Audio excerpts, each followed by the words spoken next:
Feel like it's time to do another episode of Drama Addict for you guys since I haven't done one in like a month. The problem is that I have so many dramas that I want to tell you guys about that I have no idea where to start. So today I'm going to take the easy way out and I'm going to talk about another quite popular one from 2009. Today we are going to talk about, drumroll please. Okay, no drums, whatever. Okay, but anyway, we're going to talk about today Boys Over Flowers! Yay! Okay, yeah, excitement over and done with. Boys Over Flowers aired from January to March in 2009 on KBS2, and there are 25 episodes. I would classify this as a romance comedy with tons of drama in it, and I'm not exaggerating on the tons of drama, okay? Believe me, there's tons of drama.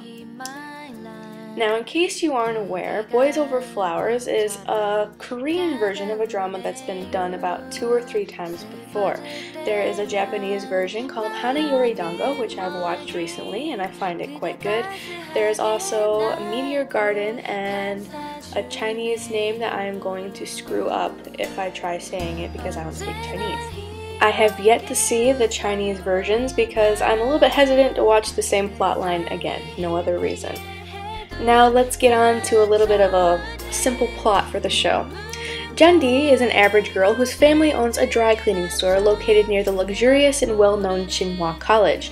Jandi meets the 4 richest and most spoiled boys, known as the F4. After saving a boy from jumping off the roof of Shinhwa High School while delivering dry cleaning, she is admitted into the school on a swimming scholarship because of her hero status. Jandi tries to avoid confrontation with the F4 at all costs because she knows what happens to those that stand against them.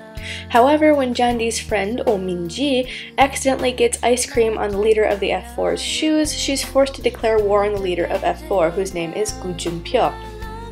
What will happen when drama ensues, you know? That is what we will find out in the next coming 25 episodes. Ha ha ha. And yes, I did pretty much read most of that. And I added in my own little tidbits. So yeah.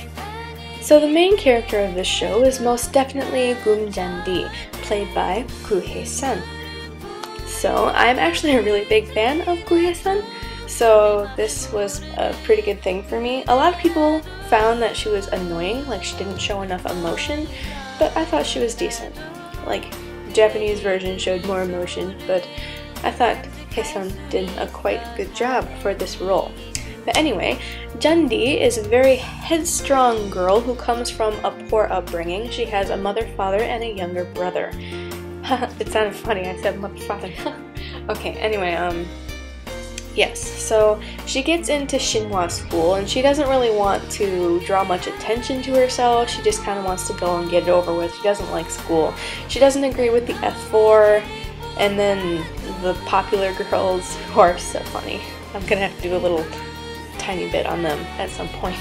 But yeah, so she doesn't really agree with anything. But then she starts getting close to the F4 members and things start getting better, at the same time getting worse. I don't really want to tell you because in case you haven't seen any of the versions, then I will totally spoil the story for you.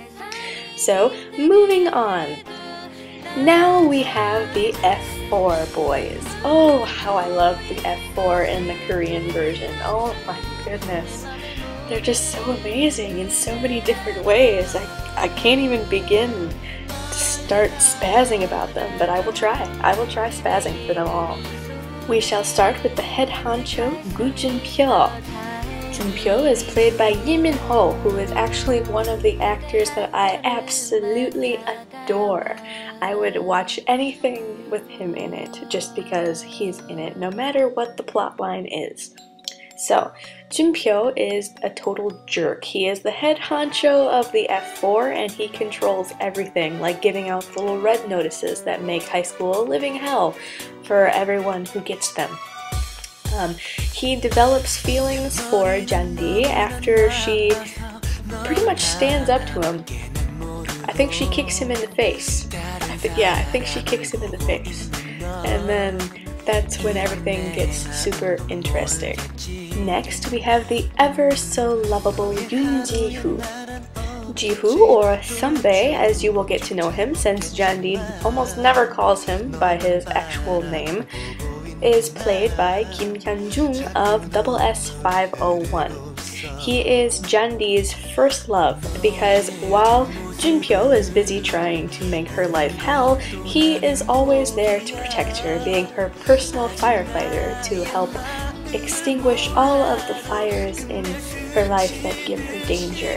And I am paraphrasing from an actual quote from the show that I found absolutely wonderful. So he also develops feelings for Jandi, completing our little love triangle that all these dramas absolutely have to have. Onward to the absolute playboy, Seol Yijung. Yijung is played by Kim, and he is just absolutely fabulous. I can't really think of anything else to say about it.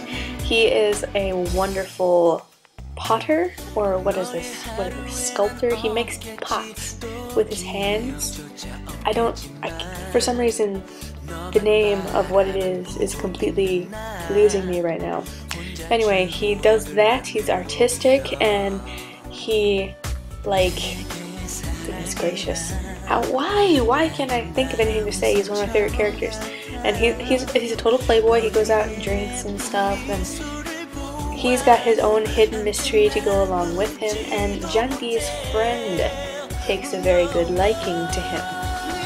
And finally, to end our fabulous F4 is my wonderful and hilarious Song Woobin. Now, Woobin is my absolute favorite character in this drama, and he is played by Hyunjoong of T-Max. And let me tell you, there is little to nothing about him in this drama, and that makes me so upset because he's so funny. He's just there to lighten the mood, and he has these random English things that he pops in like, hey, yo, and let's do this, and stuff like that. It's just, he's amazing, and you get this little feeling that he's from the mafia or something. The Japanese version gives more of a detail on the character, so he is the son of some mob crime underground thingy, and that's why he's so good at kicking ass and taking names and sticking up for his friends and stuff. And he's just absolutely my favorite character, and I wish there was more storyline for him. Even on Google Images while I'm trying to do this, there's no pictures of him. Why? So of course there are plenty of other side characters that I haven't really touched upon, like Oh Min-ji, who goes to Shinhwa High with Geum Jandi, and Gaul, who works with Jandi outside of Shinhwa and has been her childhood friend for so long and is always there to be a shoulder to cry on. Junpyo has an evil mother. Junpyo has a wonderful sister. There are just so many different plot twists and characters, and I can't really give you a good summary or else I'll totally ruin the show for you if you haven't watched it. So I'm gonna give you the warning again. This show is filled with drama, and again, I am not exaggerating, it is literally filled. By the last episode, when they throw in that last little thing, you're gonna be like, why? Why? It's so close to being over. So of course there's miscommunications and all that kind of stuff like every other drama has. If you've already seen this one and not the Japanese, then I recommend that one to you as well, because I actually thought that they carried off the dramatic scenes a little bit more believably than the Korean version did. Hanagori Dango actually made me start watching tons of Japanese dramas and such. I would go over those, but this is a Hallyu channel, so Korean all the way, and I will just slip in random other things for you, without you noticing, because I'm evil like that. Okay, so I do recommend this one. It's not that bad. It's not bad, and the actors are pretty good. If not for their acting ability, then certainly for their eye candy ability, if that makes any sense at all.